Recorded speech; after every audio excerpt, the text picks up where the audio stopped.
Humakot ng 8 awards, ang pinakamakabuluhan at pinakanapapanahong pelikula sa 51st Metro Manila Film Festival na Manila's Finest. Certified na dekalidad ang storya para manalo itong third best picture.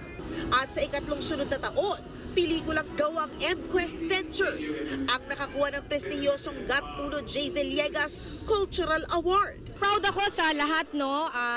Ginawa namin to and sa hirap ng society natin ngayon, kailangan natin yung mga taong may malasakit, may mga taong may integridad, may mga taong ipaglalaban, 'di ba, ang bansa natin.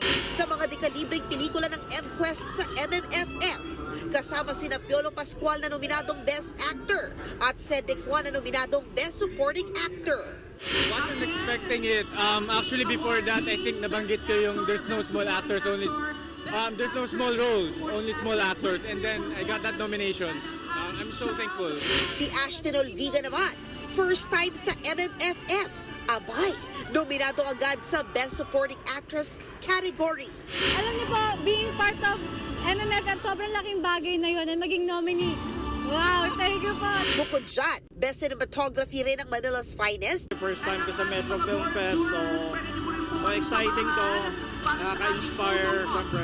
Another first yan para sa M-Quest Music. Nakuha rin ang pelikulang Best Production Design, Best Float, Best Musical Score, Best Sound Design, at Best Original Song para sa Sandalan. Another first yan para sa M-Quest Music.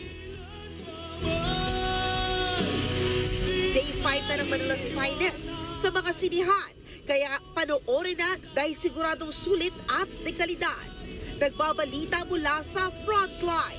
MJ Marfori, News 5.